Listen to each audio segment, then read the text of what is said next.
Today, I'm going to attempt to drive my GT3 RS back to the place that I crashed it. After 3 stressful months away from the track and training, the car is now fixed and ready to go back to the Nurburgring for the first time since that tragic day. But before I take it back on track, I wanted to put Mat Armstrong's repair to the ultimate test by giving the car back to Porsche for them to thoroughly check it over and give it the all clear, or not. If they say it's all good, then we're heading to the Nurburgring.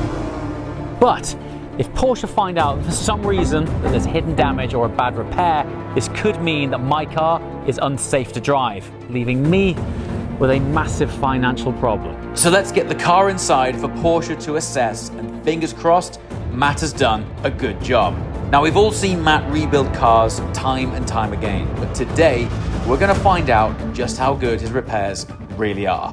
Is it going to start? Yeah! Come on, mechanic!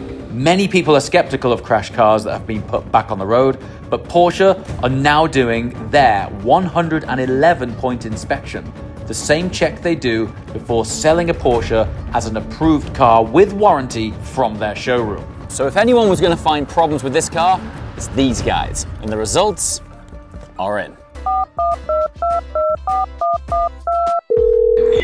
Yo, this track's a different ball game, and we're going to be doing totally different speeds.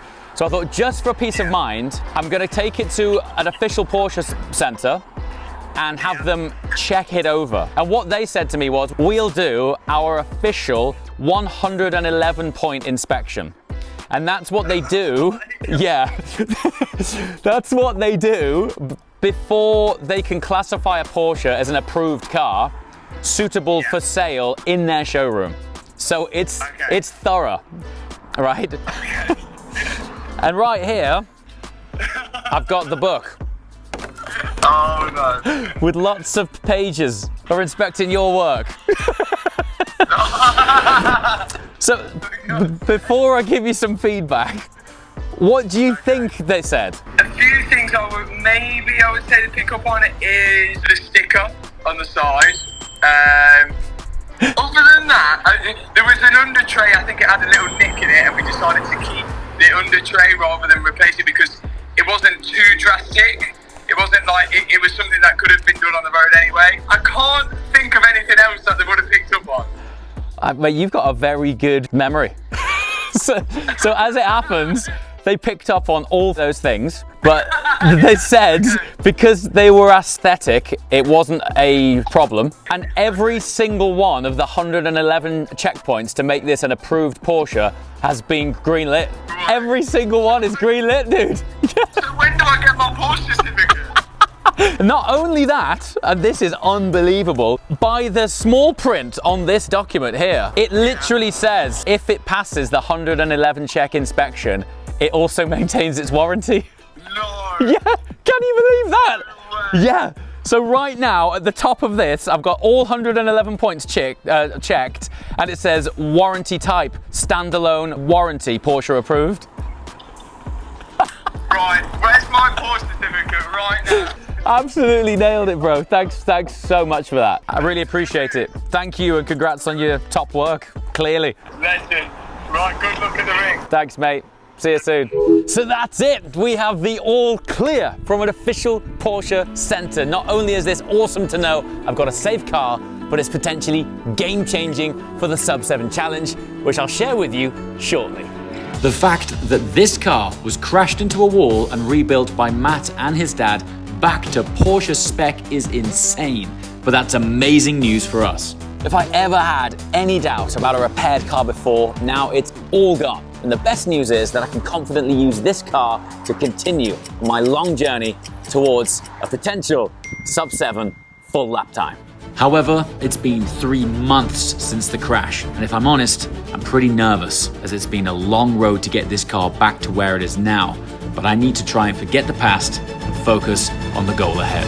Let's get back on the road and head back to the ring to do my very first lap in the GT3 RS since the crash. And this part's really essential because it's kind of like getting back in the saddle after falling off the horse. Essential to get my mind back in the game, but it also weirdly feels like restarting again. Since the car was rebuilt, it's actually been on a proper shakedown over a few thousand miles. And a big chunk of that was on the road trip with Matt through Italy. And while that put it through its paces, nothing applies the same stress as it does when a car is under full load at full speed on a racetrack. And there's racetracks, and there's the Nurburgring. And the Nurburgring is an entirely different ballgame. Nicknamed the Green Hell, the Nurburgring is a near 13-mile racetrack twisting through Germany's Eifel Mountains. With over 70 corners, 1,000 feet of elevation change, blind crests, and wildly varied surfaces, it is widely acknowledged as one of, if not the most challenging circuit in the world, where mistakes are punished instantly. It's part racetrack, part endurance gauntlet, and later I'll share more about my ultimate challenge here. And at such speed and at such stress, that's why that check was imperative. Because if there was anything wrong, even just a hairline fracture in a wishbone or an upright, it could potentially lead to pretty severe consequences. We're now on the long journey to Germany to finally drive this car, which has been officially cleared by Porsche to take on the Nürburgring for the first time since my crash. But while we're on the road, I want to share something with you that could massively help towards your next road trip. So £950 is roughly how much it costs me, at least, to drive from the UK down to the Nürburgring, fuel for a track day, and then fuel back home again. And £950 is how much you could claim back from a mis-sold car finance agreement using Reclaim 24/7. And if you think that mis-sold car finance is all over, think again. The latest court ruling means there's still billions on the table for UK drivers. In fact, around 4 in 10 car finance deals have been mis-sold. Up to 14 million people with car finance between 2007 and 2021 could still be owed compensation. This could add up to 18 billion in payouts. The Supreme Court confirmed that discretionary commission arrangements where dealers secretly push up your interest rate to earn more commission were unfair. The FCA says that the average payout could be around £950 per agreement. With the average customer having 2+ agreements, that means you could be owed thousands. Yes, you could complain directly to your lender for free, or you could take it to the Financial Ombudsman, or you could wait for the FCA redress scheme. But lenders themselves admitted that old records could be missing or even deleted. If you've moved house, lost paperwork, or don't know who your lender was, making a direct complaint could get much harder. And that's where Reclaim 24/7 comes in. They'll search for any deals in your name. No paperwork, no hassle, no win, no fee. They've already helped thousands of drivers just like you start their claim. Give it a try. Your old car finance deal might be hiding a payday. It's your money. Don't let it go unclaimed. The car made it, but being back here is making me quite nervous actually. The last time I was here, it was very costly. Total price of £43,061. Yeah, that's it. Zero down. But as I mentioned earlier, a lot has changed, and one of the biggest problems the crash has left me with is, unfortunately, I no longer have anyone supporting me on my sub-7 challenge. Since the crash affected my calendar and training dates, it moved all the plans I had with Lars, who was my coach previously. But due to these date changes, Lars, understandably, has other commitments with his own racing and development career. So right now, it's just me and this car. However, I've got some plans to change all of that, but I'll tell you about that in a minute. But for me to continue doing this challenge, it's really expensive. And just how expensive has it been so far? Well, you can't begin this challenge without the car. And then I had to get a crash out of the way. With logistics and repairs of the Nürburgring barrier adding up, track days aren't cheap, and neither is fuel. 2 sets of brake pads, the V-Box camera system for training plus installation, hotels, and the list goes on and on. And if I'm honest, with all this expense and little to show for it so far, I can't keep going on like this. Plus, who's gonna want to take a risk with me with my track record thus far. Incredibly, after I crashed the car, I was fortunate enough that many companies reached out to say they were glad I was okay and wanted to help out. But one guy stepped up with a really compelling proposition. When you think about like the dream man cave, this is kind of it. This is Fabio Grossa, a Nurburgring 24-hour pro racer, founder of Virtualine, a pro racing company and sim specialist. Fabio has literally the all-in-one solution. And if it couldn't get any better, he's my new racing coach, with his base right at the Nurburgring. So what do you do other than it being like super cool place to be? What do you do here? It's like a shift from real to sim and from sim to real. So like combining coaching on the sim, coaching on the real track.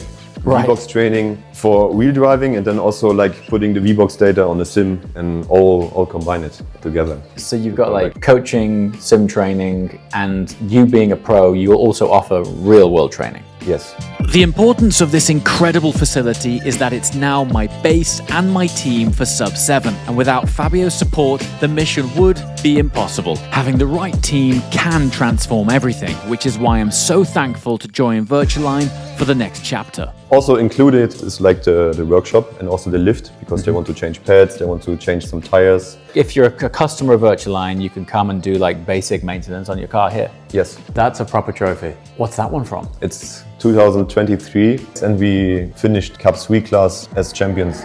You've got an F1 circuit, you've got the Eiffel roads and the Nordschleife. Yeah. Next to this. It's all combined. Not only does Fabio provide driver training at Virtualine, but they are also specialists in building custom simulators, something I'm definitely going to need during the off-season. This is where our Virtualine stuff happens. After the chassis is built, we put all the parts together individually. If the customer wants an individual tool, like handbrake here, shifter there, set everything up perfectly, give a nice introduction into everything. Congrats, buddy. It's super Thanks, cool. man. It's super cool.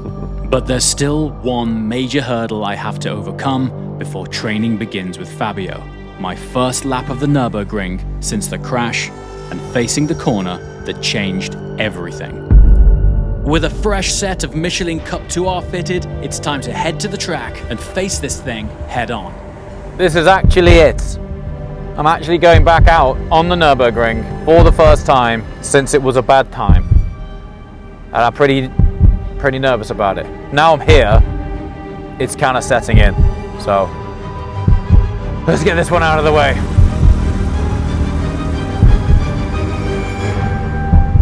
Okay. I'm actually a bit nervous. You know, you just got to contextualize what happened the last time I went out of this gate, thinking everything was all hunky-dory. Oh. Well, looks like somebody had the same experience as me. The track's currently closed. Crashes on the Nurburgring are a daily occurrence, and a red flag is often the sign that someone else has become the latest victim of the green hell. This is the very last thing I needed to see before my first lap back. Okay. Entering the Nurburgring for the first time since it all went Pete-tong.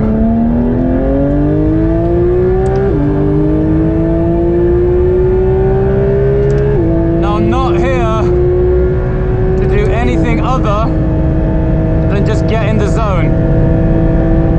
I'm on cold tires, cold car, cold brakes. To be honest with you, I'm on a bit of a cold brain really because I've not been here for 3 months. After so many laps at this circuit, it feels weird to be driving so slowly around here. But that's the effect a crash can have on you. This is more than just a lap. It's an important moment to face the fear, reset the mind, and get ready for flat-out pace in just a moment. And this, I've been thinking about this moment here for 3 months. I just need to get it out of the way. Right. Oh man. The feeling is all coming back. Here it is. The last time I came here, I ended up there. Okay, we're through. Very steadily, but we're through. That's the whole point of coming back today. I know it wasn't fast, I know it wasn't furious, but it was important. The importance of today is nothing to do with anything other than just getting back in the saddle and going around that corner successfully. Woo! We are back. Now, over here is where that recent crash just was, hence the yellow there, so we're going to back off, slow it down. With my reset lap out of the way, it's time to get back to race pace, and I know just the guy to help blow off the cobwebs. Yeah, hopefully keep this thing out of the wall now. That's that chapter ticked. So Now you're done. now I'm done. like Welcome to the ring. The best thing you can do is crash on the first opening day of the season. That's it. Like, Yeah, okay, that's it, done.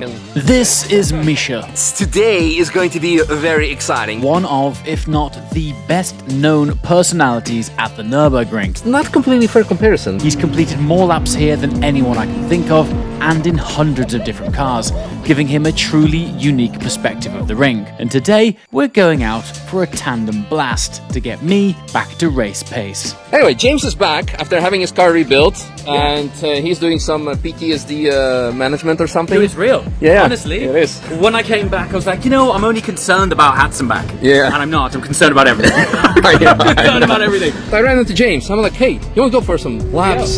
So the first thing we're doing is following Misha to get our tyres warmed up and get me back up to pace before really sending it right about now.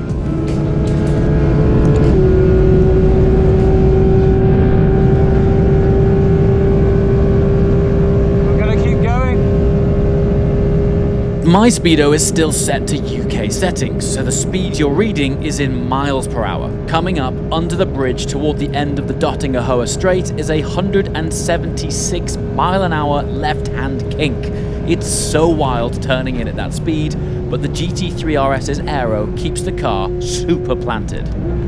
A few seconds after hitting over 170 mile an hour, we're into T13 at just 70 miles an hour. Adapting to these dramatic changes in speed is a tricky trait of the ring, but if you don't, you're in the wall. If you keep a watch in my wing mirror and occasional rear view mirror, you can see Misha is now chasing me and chasing me close. The idea is to analyse my driving lines, and when we get back to the paddock, he'll hopefully give me some areas of improvement to work on. We are once again approaching the hats and back section I crashed on. I'm definitely not ready to tackle the curb yet, so I choose the line to avoid it. But as you can see here, Misha takes the curb at race pace, showing it can be done if taken correctly. I'll get to that another time.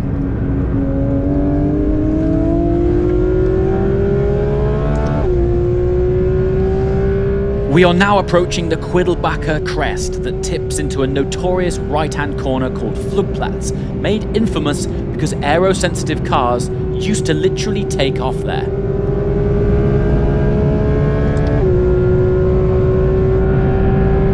And this fast section is called Schwedenkreuz. Check out the speedo, 170 mile an hour blind crest into an immediate left-hand corner.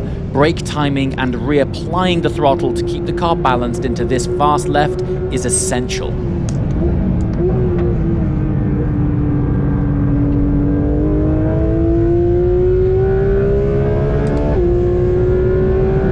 Here we're entering Foxhole. At the bottom of this dip is a heavy compression that puts a huge amount of stress on the car. I actually backed off a little here. I guess the PTSD is still with me.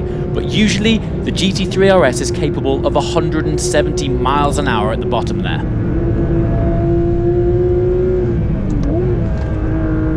Even though I'm still very much shaking off the nerves, flying around the ring with Misha in tandem Porsches was incredible, and I began to make the most of every single moment. Up front we have a very cool 991.2 generation GT3 RS, but it's also an example of the kind of traffic you get on most laps at the ring, which makes it very difficult to get a clean lap. We've now got some proper temperature in the tyres and the GT3 RS is coming alive. I actually can't believe this is the same car that was in the wall just a few months ago. It is so good to be back.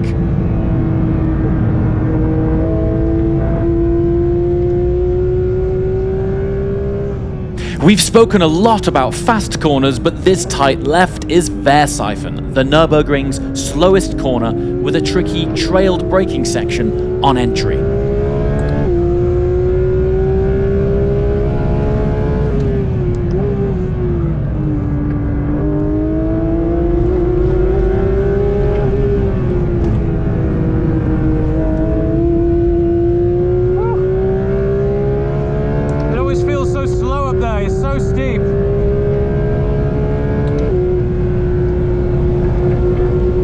This right-hander is called Bergwerk. It's really important to maximize momentum through here, which I'm not quite right now, as once you exit here, it's 100% flat out full throttle for a long way uphill, and carrying the most exit speed out of that corner has a big impact on your ultimate speed up ahead. And this is where things get really fast, and if I'm honest, psychologically challenging, because you're pulling some serious pace into some serious corners.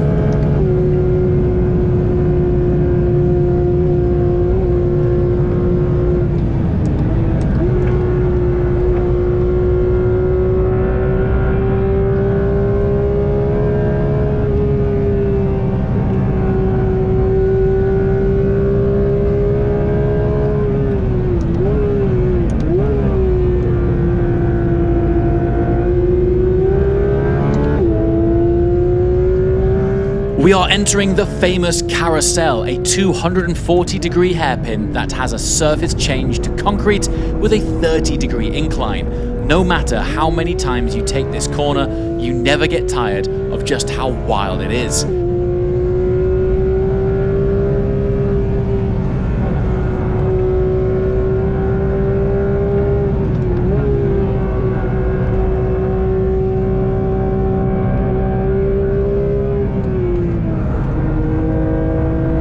Now, as you can see, Misha is still all over me and he isn't even in a GT3 RS, which means I still have a lot to learn on the journey ahead to even consider a sub-7 lap time.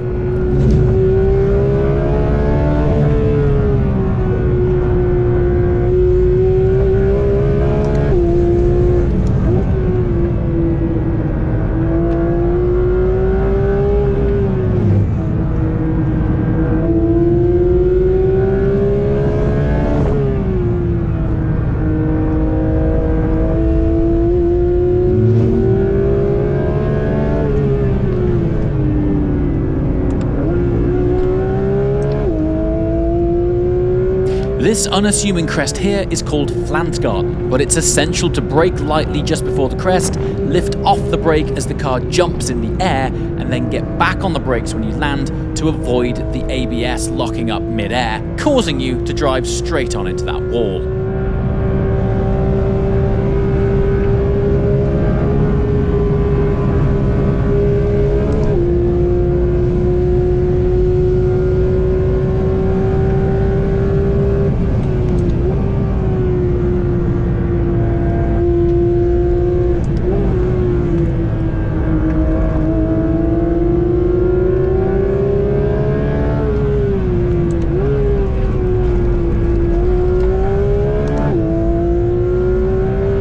Having Misha chasing was exactly the motivation I needed to launch right back to driving at pace. That lap, with a little bit of traffic, wasn't far off a 7-minute bridge to gantry, which I'm incredibly happy with, but it shows just how much time I still need to find and what a long journey this will be.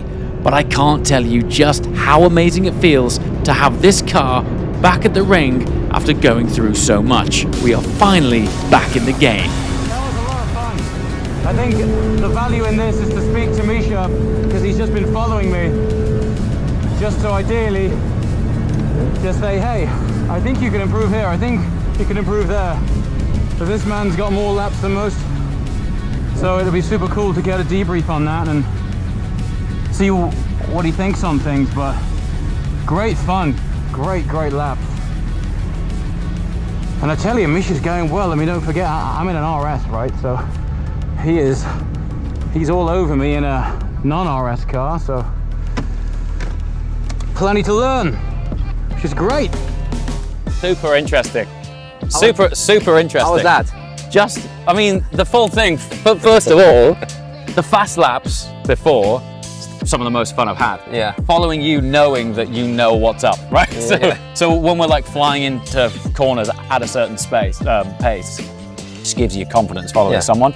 Because I was really catching up on the low speed, so there it's really like just to be more trail braking and earlier on the gas. The high speed stuff, Moedkurve, Vloekplatz, Schwedenkreuz, those are a few things where I was also catching up. Like the testicles there, right? Yeah, there it's really, with your aero you should be going much more faster obviously, and the tires, so that's a bit of work on, and tiny bit more track usage. Okay, so be really like close to the grass, be on the grass. I'm still getting over the PTSD, Yeah, bro. I know. Anywhere there's a curb, some grass, I'm like, maybe tomorrow. Maybe. But while the laps with Misha were a huge step forward in getting me back in the game, if I'm honest, there are still some pretty big hurdles I still need to overcome. But I can't help but think, if I have a blowout now, or if there's oil, or if there's something now,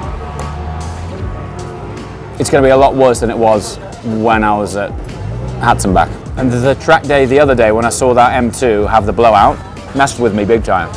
So this is important to say as well, it's a really long journey.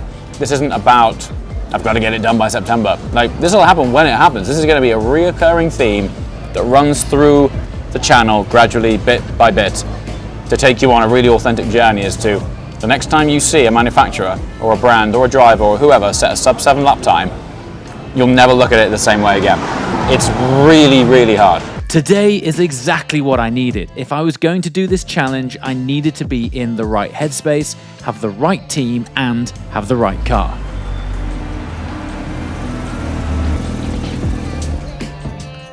And now, unbelievably, we've got all of those things. Thanks to Fabio at Virtualine, we've got the coach, we've got the support, we've got the facility, and now all that's left to do is dig deep and almost restart this wild challenge, which is by far and away the hardest thing I've ever had to do in my life. Which reminds me, if there was ever a time to subscribe, it's right now, because things just got really interesting.